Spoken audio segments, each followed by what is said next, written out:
Kentwood. Episode 10, Canon Fodder, by Jacob Thompson. Salutations, dear listeners. I'm Dr. Dan Sebago, presenting another tale from the files of Professor Elderedge Kentwood. Tonight's story is a murder case that hit rather close to my particular home, or rather my home away from home, aka work. A former student of mine who had achieved some measure of notoriety had been killed shortly before he was scheduled to make a personal appearance on campus. University Security Chief Doug Melligan, an enemy and rival of Professor Kentwood, appeared on my television fielding questions about the murder of Vic Beery. Mr. Beery was found at approximately 4:40 p.m., lying face down in the second-floor men's bathroom in the Seagull building. There was no indication of sexual assault, and nothing appears to have been taken from the victim. We're passing such information as we have to state and local authorities. Are you working with Dr. Elderedge Kentwood, the self-proclaimed master of deduction? No, we are only working with legitimate authorities, which do not include Mr. Kentwood. So Elderedge Kentwood is not a legitimate authority? Hell no. I'm as sure of that as I am sure that this killer will be brought to justice. Are you aware that Professor Kentwood has made a $50 wager that he will solve this case before you do? It is our policy to ignore Professor Kentwood as much as possible, and that bets such as this cheapen human life. Furthermore, through this kind of showboating, Professor Kentwood probably causes more crimes than he stops. Very good. This has been Doug Melligan. Thank you for your time. Intrigued by the wager, and I must admit, disturbed by a brutal crime committed in the very same bathroom in which I relieved myself at least twice daily, I contacted Professor Kentwood in his office. Of course I'm aware of the wager. Although I disapprove of gambling in theory, I cannot be faulted as it is hardly gambling when I never lose. Before you interrupted my thoughts, I was pondering on how I would spend my winnings.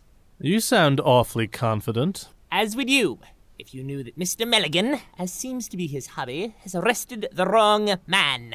It is a man you know well. Who? It is Patrick Cranberry, who is admittedly a lifelong enemy of mine that should be locked away on general principles. I should actually send Melligan a ham or some other small token of my appreciation. If you have a suspect, I'll do what I can to help. I don't like the idea of having to dodge crazed killers in between revising my lectures and grading papers. My current hypothesis is that the murderess is Miss Laura McGraw. I'd like you to record a conversation with this woman, but you cannot do so in person. All the inhabitants of the Seagull building understand that you are a conduit to me. That makes it sound dirty. Far from it. Your activities, on behalf of my pure, unyielding justice, are worth 500 of your tedious lectures. I never claimed to be the world's best thinker and lecturer. It's not my fault that students keep signing up for my class. Use one of your students. Exercise both speed and cautions, and get back to me as fast or faster than humanly possible.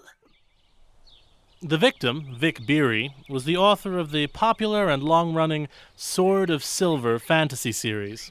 I knew that one of my students had been unsuccessfully trying to hide the fact that she was reading these elephantine tomes while I was lecturing on Joyce's Ulysses. I called her to my office on the pretext that she'd done badly on my Ulysses exam. So, you want to raise my grade to an A? I'm not going to do it for nothing. I want you to do a job for me. This I need to hear. It sounds sketchy. If you are pleased with your D, so be it. Go on. You were reading the Sword of Silver series while I was drawing parallels between the one-eyed bigot who argues with Leopold Bloom and Homer's Cyclops. That's what you're talking about, huh? Well, I could probably get a C on that test. Did you know that Vic Beery, who wrote those Swords of Silver books, got murdered? Yes, that's why I'm talking to you. I haven't read those fantasy books, of course, but the authorities are looking for someone to collect evidence.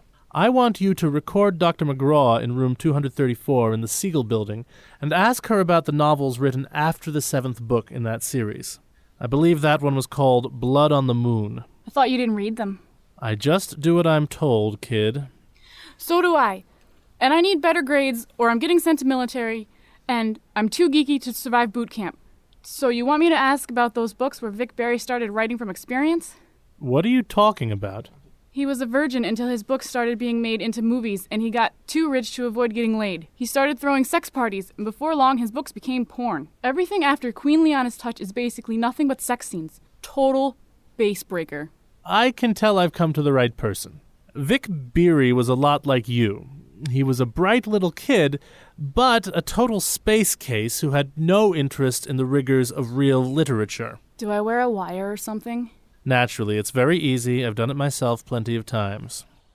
After sending my student off, Professor Kentwood sent me to talk to Patrick Cranberry. Kentwood wanted to simultaneously show his old enemy that he owed him and ascertain what Cranberry was doing practically within stabbing distance of my tender body.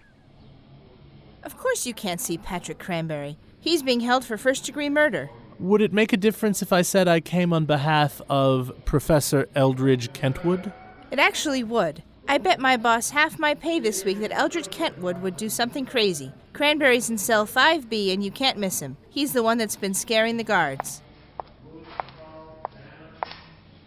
What are you doing here, you parasite? You should be on my side of the bars. In this case, our relationship is actually symbiotic. Can't you just get straight to the murder?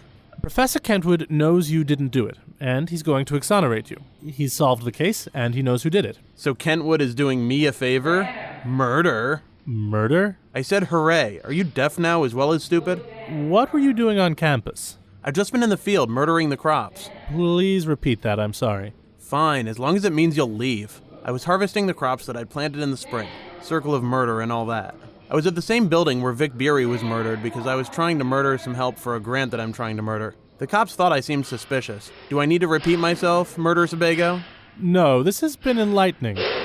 Do you want to murder me? Kentwood first, then we'll see. If Professor Kentwood was as self-interested as you think, he'd just let you rot in jail. Murder you. Back at you. On my way back to Professor Kentwood's office, I was greeted with... Shh! Ah, you're listening to... Tapes, evidence, silence! My God, it was porn. Nothing but sex from page 59 until 173, and that was just one single sex scene. By the time it was done, we really knew Princess Nexa, but I sure didn't get any characterizations. You could have just skimmed it. I thought those books were hilarious. Yeah, but you're an ironic hipster who can't understand true wonder. Vickberry was once a fountain of wonder, and I paid $24.99 for the hopes of at least $25 of wonder, so I frog-marched every step through the erotic desert. If a guy jumps the shark, nobody says that you need to buy every single book. The thing is, I loved that series, and everything written personally by Vickberry became canon. Over time, the bad would blur with the good. I can only imagine how bad his writing would get after he inevitably got to the final stage of herpes. This was a mercy killing. I don't know that that defense would hold up in court. Before I head out, would you mind signing my copy of Song of the Ice Witch? No problem. Of course you must think I killed him because otherwise this signature is worthless. Now it's like you got a copy of Imagine signed by Mark David Chapman. So you did it? I'm not going to confess in so many words. I'll just say that I'm relieved that any future slash fiction that comes out of Silververse will be just fanfic and not official canon that I have an obligation to read. Did you know that Vickberry didn't have sex until he was 36? Of course, everyone knows that. It was written on the jacket bio of at least 4 books along with all the gross things he did after that. That was during the writing of Queen Liana, the transition novel when Tyro's powers became sex-based. Then we got to Master the Man, with the spell plague that killed all the ugly characters who didn't have very specific fetishes and turned the rest into sex zombies. Seriously, the last 80 pages is sex, and then the book just stops. I can't even get an agent for my novel, and this got mailed all over the world. We hipsters like book 10. Have you ever heard of the game where you try to write worse prose than Lady Aphrodisia? Another reason he had to die. Half the characters didn't even appear in that one because he was too busy showing the gods having sex. An intriguing blend of the sacred and the profane. My ass! New York Times book review. Thank God I put an end to his nonsense, even if it was at least 4 books too late. Why are all of your colleagues so much more interesting than you, Daniel? Anyway, go to Melligan. Tell him what we know and try to reason with him. And so I ventured over to the security office, where I knew myself to be most unwelcome. No, Sebago, not on your life. Professor Kentwood knows you have the wrong man. Don't you want justice to be done? Mr. Cranberry was practically at the scene of the crime wielding a knife and ranting about murder. I believe he was more interested in killing off myself and Professor Kentwood. Of course, who wouldn't want to kill you? I'm still going to give my press conference. I'll say the Cranberry did it, and Kentwood can interrupt me like some jackass, and if he can provide an explanation of what actually happened to Vic Beery, then goody gumdrops. Why don't you just go along with Professor Kentwood? He'd just find some other reason to interrupt me. There's going to be a time and place when he discovers that enraging the cops is not a great way to remain happy and healthy. Along with raising my kids, waiting for that day is what I'm living for. Now get the hell out of my office. Hey, sir, did you get the recording about the murder? What recording? The one that Dr. Sebago had me make? Did you know that Dr. Sebago had nothing to do with me and everything to do with Elderedge Kentwood? The Dr. Kentwood who's insane? That's the one. The press conference was an interesting sight, with a defiant Melligan holding forth. Are there going to be more novels in the sort of Silver series?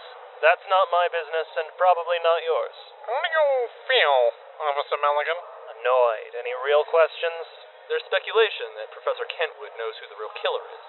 Professor Kentwood will field this one. Indeed. I just came here to inform the vacuous infotainment industry that once again Professor Eldredge Kentwood has excavated the truth and kicked above the ungrateful head of Doug Melligan. The actual perpetrator is currently being taken into custody by state police. That may provide more titillation for the torpid masses than this pointless press conference. I guess we're done here. If Kentwood screwed this up, I'll be available for comment. I can be found in my office, where unless there's another murder or something, you can find me with cigarettes and some good whiskey. After the murder of my most successful student, Laura McGraw started a popular podcast from prison, in which she overreacted to popular fiction. It was notoriously difficult to tell if the program was supposed to be humorous. Melligan got drunk that day, but unfortunately not drunk enough to be fired. My student went on to a graduate program in English. In the meantime, though we did not realize it at the time, the sands were running out for University President Roy Grackle. I'll get to that on the next episode of Kentwood.